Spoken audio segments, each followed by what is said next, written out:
At my daughter's school talent show, the air was thick with judgment, and it suffocated me. The audience was quiet, too quiet. The dull hum of whispers blended with the shuffling of feet on the cold gymnasium floor. My little girl, Maya, stood there, on the stage, hands trembling as she clutched the microphone. She had been practicing for weeks, determined to prove herself, to show everyone she wasn't just the poor girl from the single mom. She had the talent, the voice, everything that made her special. But in this moment, all of it seemed to vanish, swallowed by the overwhelming silence that hung over the room. Her song began, soft at first, but with each note, it became clear just how much she had poured her heart into it. But no one was paying attention. Not really. The judges looked at their phones, occasionally nodding, as if to pretend they were listening. Their faces were blank, uninterested, as though they were merely marking time. Even the other kids who should have been cheering her on whispered amongst themselves, too busy to care. It stung. It hurt to see her up there, so vulnerable, so eager, yet completely alone in her moment of hope. And then, I heard it. The whisper from a parent sitting behind me. "She's the poor girl from that single mom," they said, barely masking their judgment. The words stung like a slap across my face. I clenched my fists, biting my lip to hold back the tears that threatened to spill over. Maya didn't deserve this. She didn't deserve to be reduced to her circumstances, to be dismissed as less than because of who her mother was. I wanted to stand up, to yell at the room, to make them see her, really see her for the incredible, beautiful girl she was, but I stayed silent. Maya needed me to be strong, to be the support she didn't know she needed.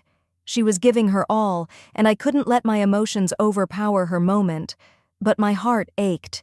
It ached for her, for every child who had ever been overlooked or underestimated. Then, out of the corner of my eye, I saw someone stand up from the back row. It was a man I didn't recognize, and for a moment, I wondered if he was going to say something to Maya, maybe give her a nod of encouragement. But instead, he made his way to the front of the room, and without a word, he climbed onto the stage. The room fell into an immediate silence, the kind that you only hear when a crowd is unsure whether they should applaud or protest. Maya froze, her voice faltering as she looked up at him. My stomach twisted in knots. Who was this? What was he doing? But he didn't seem bothered by the attention he was drawing. No. He walked confidently, like someone who had done this 1,000 times before. He reached the center of the stage, and for a long moment, there was nothing but the quiet air between him and the audience. My heart raced. Was he going to take the microphone from Maya? Would he interrupt her performance? But instead, he did something I didn't expect. He turned to face the crowd, and then, in the silence, spoke. "Ladies and gentlemen, I think we've forgotten something important here," he said, his voice calm but powerful. "This isn't a competition. This is a chance for these kids to shine, for them to show us their talent, their heart. And right now, I see a girl who's giving her all, despite what anyone thinks of her, and that deserves something more than silence." The room was still. No one moved, no one breathed. Even the judges looked up, stunned by his words. "I'm here to show you something," he continued, "a moment that will make all of us remember why we're here today. So, Maya," he looked directly at my daughter, his eyes warm and kind, "I want you to finish that song, no matter what, because you're the one who matters today." Maya's eyes widened, and for the first time that evening, a spark of something bright flashed across her face. She took a deep breath and slowly began to sing again, and this time, it was different. She wasn't singing for approval or for applause. She was singing for herself, for the strength she had found deep inside when she thought no one was watching. The stranger stood by her, not moving, just watching her with a look of quiet pride in his eyes. The audience, at first stunned, began to stir. The whispers stopped, the judgments melted away, and for a moment it was as if the world had stopped spinning. As Maya reached the final note, something miraculous happened. A single clap echoed from the back of the room. It was soft at first, hesitant, but then another joined in, and another, until the entire room was clapping. Not out of obligation, but because they could no longer ignore her talent, her courage. They were no longer just witnesses to her performance, they were a part of it. Maya smiled, her eyes glistening with unshed tears, but this time they weren't born from hurt. They were the tears of someone who had just reclaimed her moment. She had fought for this, and she had won. But the real twist came when I turned back to look at the stranger, expecting to thank him, but he was already gone. No applause, no acknowledgement, just a man who had seen something that no one else had, and, in that moment, had given Maya exactly what she needed. A chance. I couldn't help but wonder, who was he? And why had he chosen to step in when no one else had? The crowd continued clapping, but my mind was racing, thinking of what had just happened. Who was he? And what was his purpose? The next day, Maya woke up to a different world. She was smiling, something she hadn't done with such ease in a long time. Her excitement was contagious as she ran around the house, her voice bright and lively as she recounted every detail of the talent show. "Mom, they actually clapped for me," she exclaimed, spinning in circles, her face radiating joy. I couldn't help but smile too, although a part of me still couldn't shake the mystery of the stranger who had stepped in when no one else had. Who was he? What had made him stand up at that precise moment, at that precise place? There was something more to him, something I couldn't put my finger on, but Maya's happiness overshadowed my curiosity for the time being. I dropped her off at school with a kiss on the cheek, reminding her how proud I was of her. "Remember, Maya," I said, "you don't need anyone's approval to be amazing. You already are." She nodded, though I could see a flicker of doubt in her eyes. It was like she still wasn't quite sure why that moment had meant so much. She was only 8, after all, but I could tell she was beginning to understand the weight of the applause she had earned. That afternoon, I was sitting in the living room, going over a few bills when I heard the doorbell ring. I wasn't expecting anyone, so I stood up, curious. When I opened the door, I almost couldn't believe my eyes. It was him, the stranger from the talent show. "Hello?" he said, offering me a polite smile. "I hope I'm not interrupting." I stood there for a second, unsure of what to say. How did he even know where I lived? Was this some kind of joke? Can I help you?" I asked, still in shock. He nodded, his eyes scanning the house briefly before meeting mine again. "I wanted to speak with you, if you have a moment." My mind raced, trying to piece together how this could even be happening, but I stepped aside and let him in. My heart was pounding in my chest, but I forced myself to remain calm. "I'm sorry, I'm just a little confused. How did you know where we live?" I asked as we both sat down on the couch. He took a breath, his gaze never wavering. "I noticed you yesterday. Your daughter. She's something special." He paused, watching me carefully, as if gauging my reaction. "She reminds me of someone I once knew, someone with a lot of potential but no one to recognize it. I couldn't let that happen again." The words hung in the air. I was still processing what he meant. "Are you saying you know someone like Maya? Someone who needed help?" He nodded, the seriousness in his expression deepening. "It's not just about talent. It's about being seen, being valued. People like Maya, they don't always get the recognition they deserve. And that's why I stepped in, to make sure that, for once, she didn't feel invisible." I was speechless, taken aback by the intensity of his words, but I could see the sincerity in his eyes, and something told me he wasn't just talking about Maya. He was talking about the system, about how kids like her often went unnoticed, pushed aside, simply because of their background. "So, you didn't just do it for her," I said slowly. "You did it because it's what everyone needs, to be seen for who they are." He gave me a small smile. "Exactly." I couldn't help but feel a pang of gratitude mixed with confusion. Why had he chosen us? Why had he decided to show up for Maya, someone he didn't know at all? "Who are you?" I asked, finally voicing the question that had been on my mind since the talent show. His smile faltered slightly, and he seemed to hesitate before answering. "Let's just say I've been in the business of helping people like Maya for a long time. I recognize potential when I see it." "But you didn't even know her," I pointed out, still trying to piece together the pieces of this puzzle. He leaned forward, his voice low but firm. I didn't need to know her. What I saw was more than talent. I saw someone who deserved a shot, and sometimes that's all it takes. A little bit of faith, a little bit of encouragement. There was something about his words that resonated with me, something deep and meaningful. I could sense that this man was more than he appeared. He wasn't just a stranger who randomly decided to intervene at a school talent show. He had a purpose, a mission, and whatever it was, he had just changed the course of Maya's life forever. Before I could ask anything more, he stood up. I won't take much of your time. I just wanted to make sure she knew how important she is, and to let you know that you're doing a great job with her. I stood as well, feeling a strange mix of emotions. Thank you, I managed to say, but I still don't understand. What's next? What should I do with all this? He smiled, his expression softening. Just keep believing in her. That's all she needs right now. And with that, he walked out the door, leaving me standing there, more confused than ever. But as I looked down the street, watching him disappear into the distance, a small seed of hope began to grow. Maybe I didn't need all the answers right now. Maybe all I needed was to keep believing in Maya, and in the fact that, just maybe, this was the start of something much bigger than either of us could have ever imagined. The next few days passed in a blur.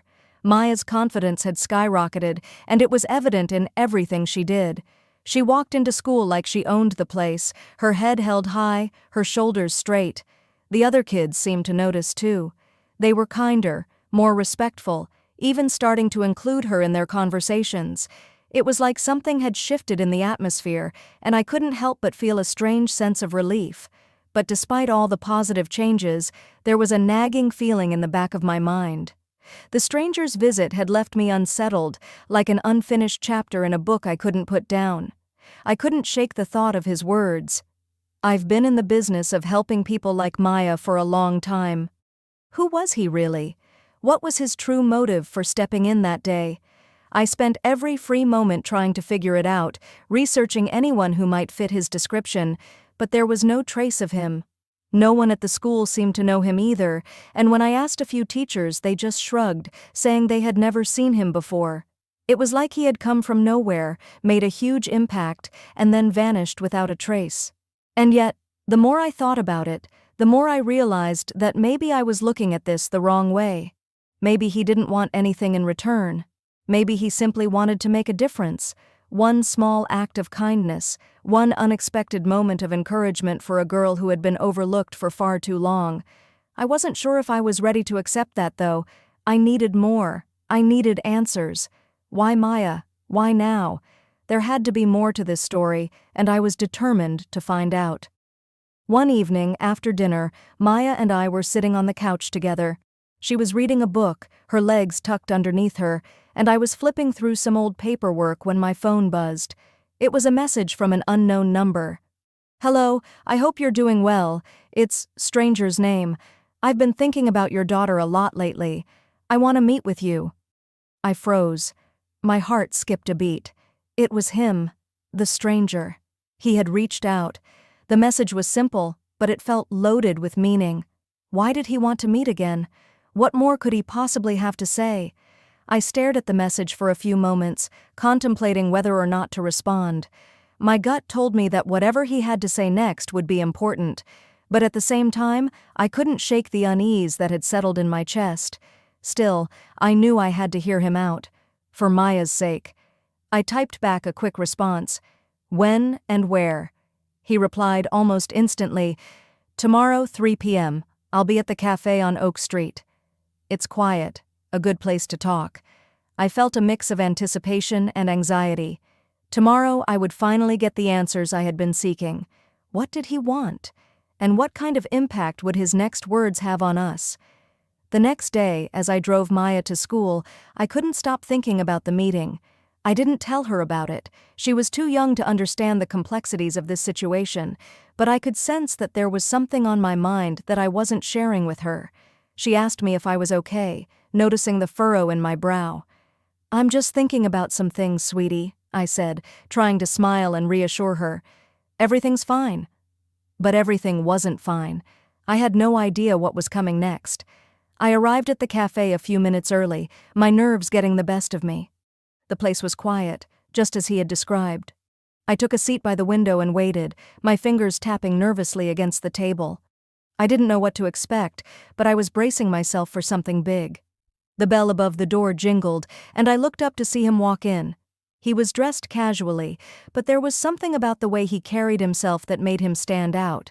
It wasn't just his confidence, it was his aura. He spotted me immediately and walked over, sitting down across from me without a word.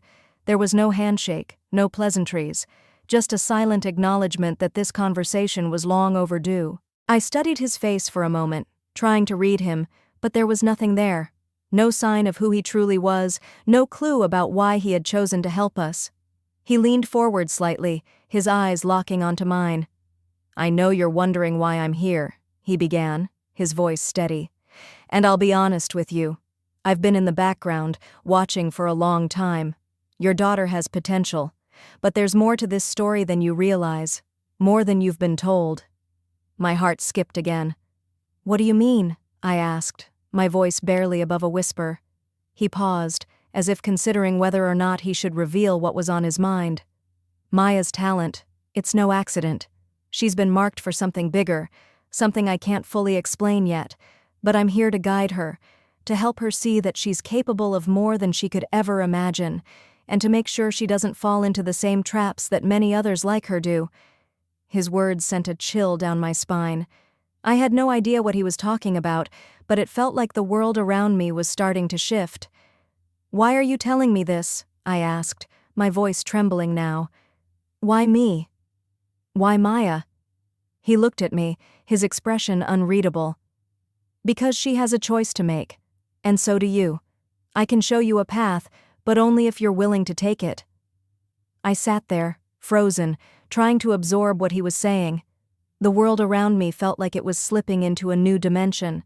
Was this about Maya's talent? Or was there something deeper at play? "Tell me everything," I finally said, my voice barely a whisper. And as he leaned in, I could tell that the truth he was about to share would change everything.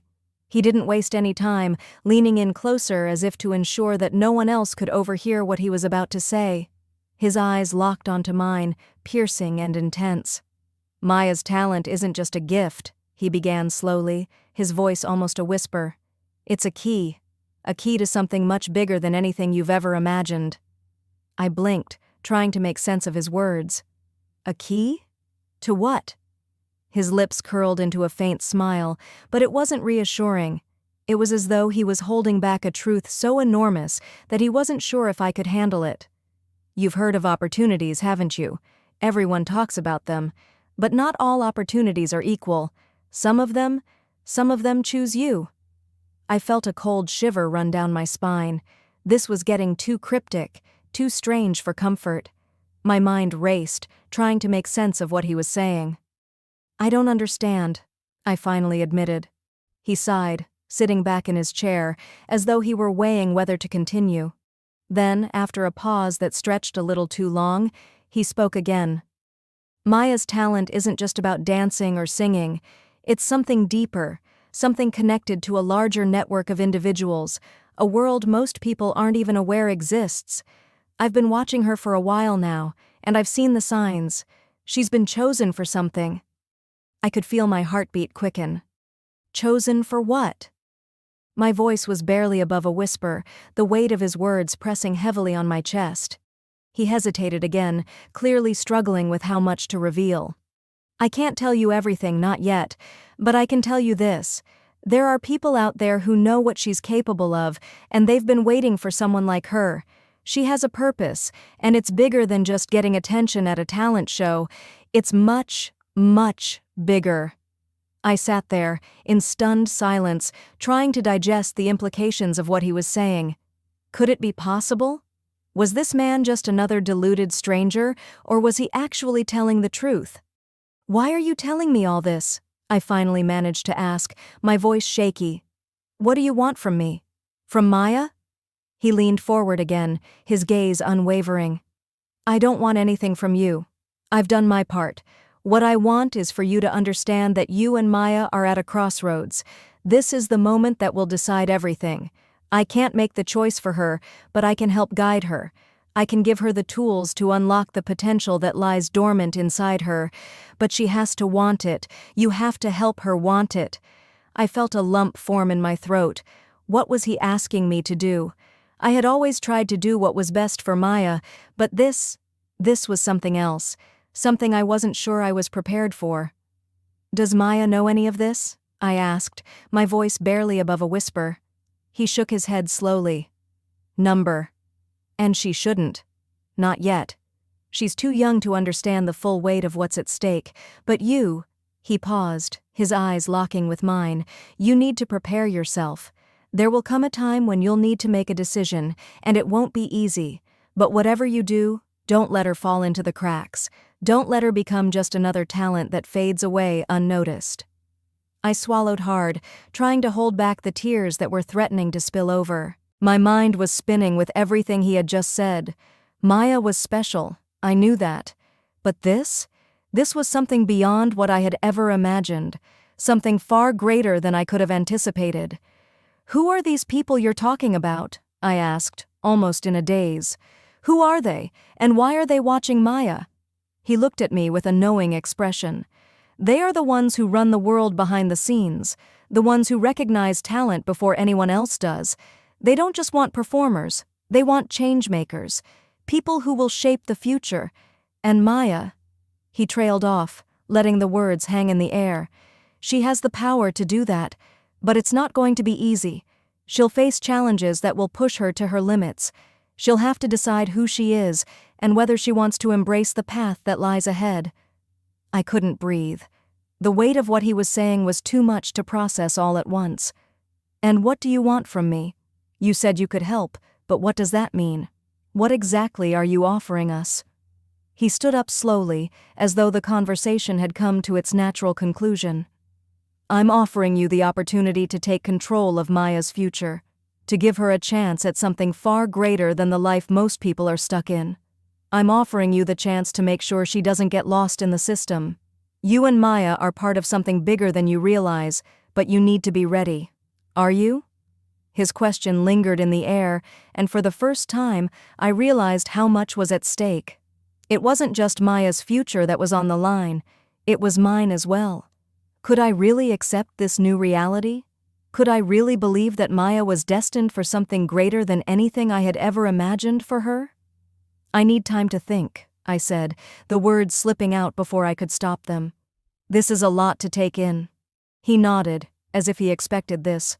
"Of course, but know this, time is something you don't have much of. The choice is yours, but it won't be easy. It never is." And with that, he turned and walked away, leaving me sitting in that quiet cafe, my mind reeling with the gravity of the conversation we had just had. What was I supposed to do now? How could I even begin to process the magnitude of what he had just revealed? As I left the cafe, I looked out into the distance, the weight of the decision pressing heavily on my chest. There was no going back now. The future was waiting, but I wasn't sure if I was ready to step into it. I couldn't think about anything else other than that conversation. Every moment, I found myself replaying his words in my head. "She has a purpose. There will come a time when you'll need to make a decision." The weight of it all hung over me, and I couldn't escape it. But I had to, didn't I? I had to make a choice for Maya's future. I spent hours trying to convince myself that it was all too much, too far-fetched. But deep down, I knew something had changed after that talent show. Maya's confidence had blossomed, and she was already acting like a completely different person. Had the stranger seen something in her that I hadn't? Was there truly a world beyond what we had ever imagined? The thought terrified me. Maya, meanwhile, was blissfully unaware of the storm brewing inside me. She was happier than I had ever seen her, excited about her new sense of purpose. At school, she was no longer the quiet, shy girl in the corner. She was participating, raising her hand, making friends, something I had never expected from her. But what if this wasn't just her coming into her own? What if this stranger was right? What if she was being groomed for something much bigger, and I was just an unwilling spectator to a reality I couldn't control? One evening, as I tucked Maya into bed, she smiled up at me, her bright eyes filled with hope. "Mom, I feel different. Like I can do anything now. It's like everything changed." I kissed her forehead, trying my best to keep my emotions in check. "I'm proud of you, sweetheart. Keep believing in yourself." But inside, I couldn't stop thinking about the stranger's words. She has potential. She's been chosen. It was like a song stuck on repeat in my head. I knew I couldn't keep running from this. I needed answers. I needed to understand what I was really dealing with. So I called him. I had to know more. The phone rang once, twice. Then he answered. "It's me," I said, my voice tight with uncertainty. "I've been thinking. I need to know exactly what this is. What do you mean by, 'she's been chosen'? What's really going on?" There was a pause, followed by a sigh. "I knew you'd come around. Listen, it's not something I can explain in a single conversation. It's bigger than just Maya. It's about a movement, a shift that's coming. People like her, like you, are part of something that could change everything. But there's a catch. You have to be ready to embrace it."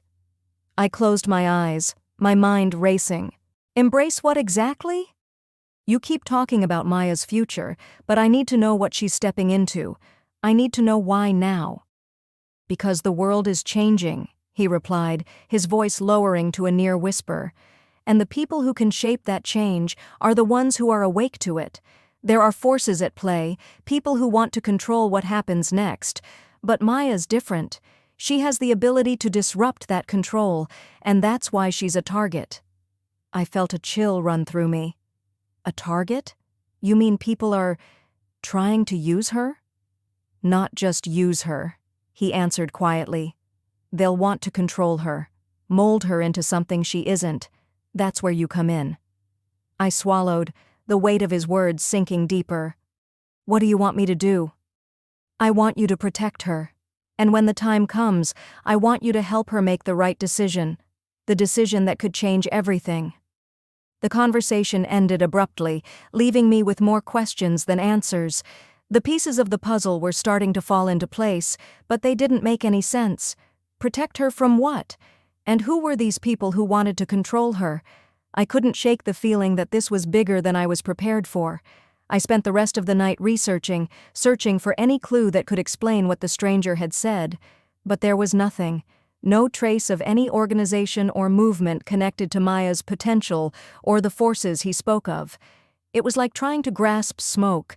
Every time I thought I was getting closer, it slipped through my fingers. But something in me knew that there was more to the story. There had to be. The following day, as I picked Maya up from school, I watched her interact with the other kids. She was different, more confident, more alive than I had ever seen her.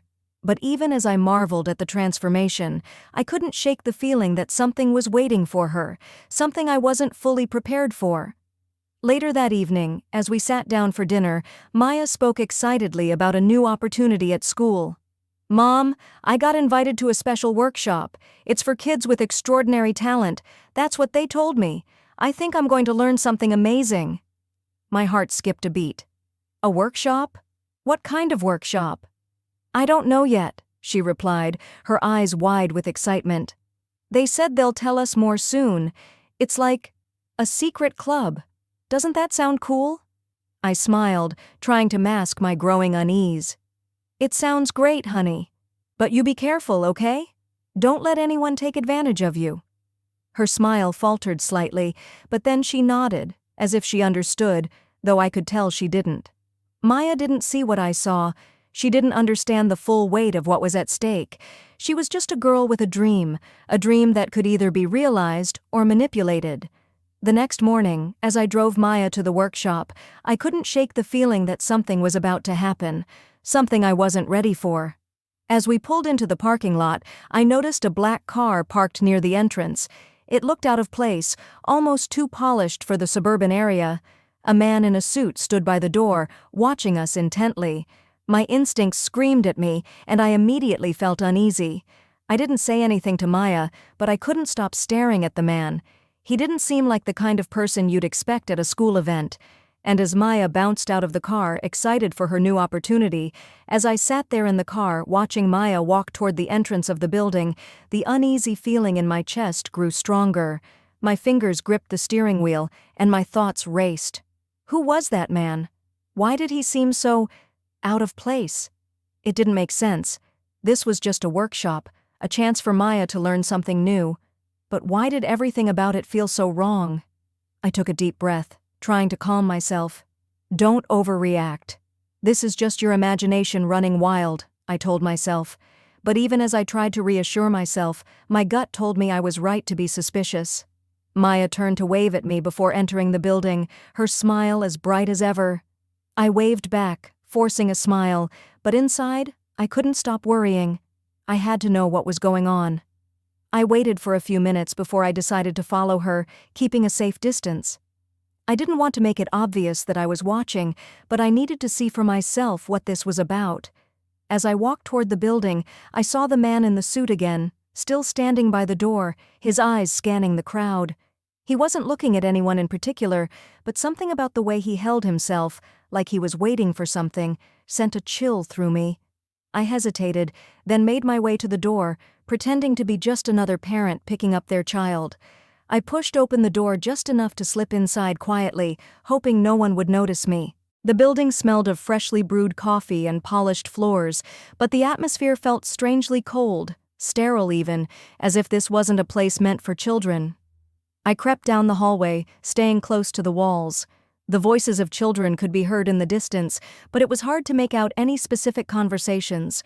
I stopped at a corner and peered around it, just in time to see the suited man walking down the hall toward a closed door. He opened it and stepped inside without a second glance. My heart raced as I moved closer, trying to get a better view. I didn't know what was inside, but I had to know. I had to see what was happening to Maya. I slowly made my way toward the door, but before I could reach it, a voice startled me from behind. "Can I help you?" I spun around, my heart pounding in my chest. Standing behind me was a woman, dressed in all black, her expression unreadable. I didn't know who she was, but her presence made me feel like I was caught in something I wasn't supposed to be a part of. Sorry, I thought I heard something," I stammered, trying to sound casual, but my voice gave away my nervousness. She raised an eyebrow, studying me with a cold, almost calculating look.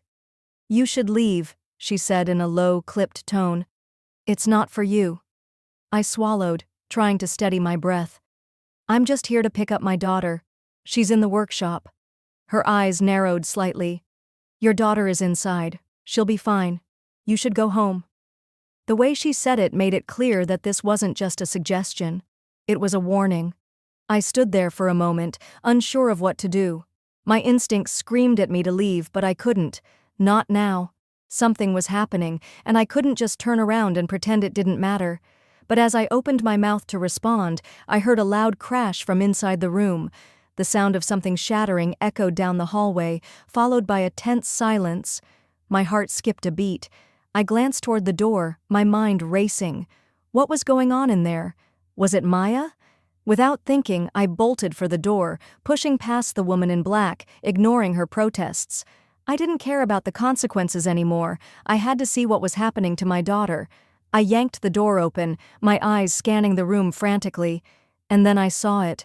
Maya was standing in the middle of the room, surrounded by several adults in dark clothing, their faces emotionless, like they were waiting for something.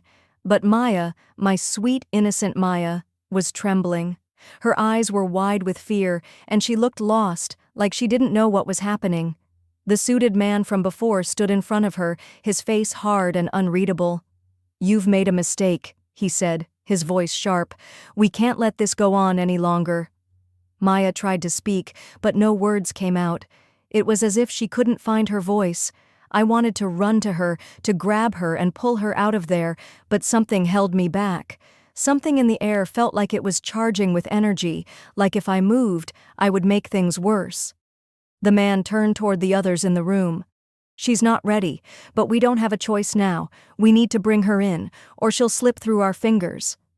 I felt the blood drain from my face. Bring her in? What are you talking about? I muttered under my breath, taking a step closer without realizing it. The woman in black appeared behind me, her hand on my shoulder, stopping me from getting any closer. Her grip was firm, almost painful. You need to go, she whispered in my ear. It's too late. You can't stop this. But I couldn't leave. Not like this. Not when my daughter needed me more than ever. I twisted my arm free from her grasp, pushing through the door, but before I could reach Maya, a sudden force slammed into me, knocking me off balance. I looked up in confusion, only to see the suited man now standing directly in front of me. His eyes were cold, devoid of any emotion. You should have stayed away, he said softly, almost regretfully. Before I could respond, he raised his hand, and everything went black. I woke up in a cold, sterile room. My head throbbed as I tried to sit up, the sharp pain in my temples making it hard to think. For a moment, I couldn't remember where I was or how I had gotten here. My eyes darted around the dimly lit space, taking in the walls, smooth, white, and uninviting. There were no windows, no doors in sight. Just me, alone, in an unfamiliar place. The last thing I remembered was the man in the suit, his words, his eyes. You should have stayed away. What had he meant? And Maya? Where was she? Panic surged through me as I scrambled to my feet. Maya! I shouted, my voice echoing in the empty space. My breath came fast and uneven as I stumbled forward, but there was nowhere to go. I felt trapped, isolated. The door creaked open, and I froze. A figure stepped inside, tall and shadowed.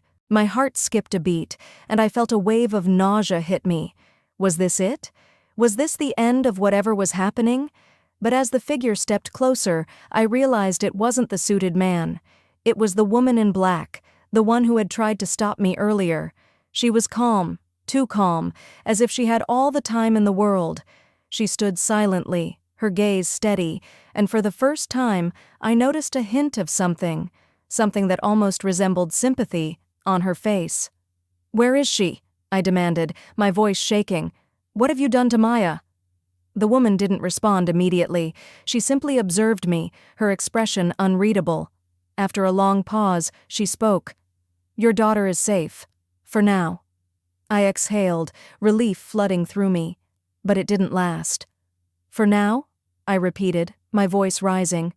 What do you mean by that? What's going on? Who are you people? She didn't answer right away, as if choosing her words carefully. Finally, she spoke again, her voice barely a whisper. We are not your enemies, but we are not your friends either. You need to understand, Maya. She's part of something much bigger, a purpose far beyond what you could ever imagine. I shook my head, trying to make sense of it all. I don't understand. Why is she so special? Why do you want her? The woman's eyes softened for a moment, but then her face hardened. Because she has the power to change everything. She's been chosen for something that goes beyond all of us. It's not something that can be controlled or stopped. Maya is different. The words hit me like a punch to the gut. Maya is different. What did that even mean? I couldn't process it. This wasn't my daughter. This wasn't the girl I had raised. I backed away, my mind racing. No, this isn't happening. I'm taking her and we're leaving. I don't care what you say. I won't let you do this. She raised a hand, her gesture slow and deliberate. You don't have a choice. You never did. There are forces at play here that you cannot understand.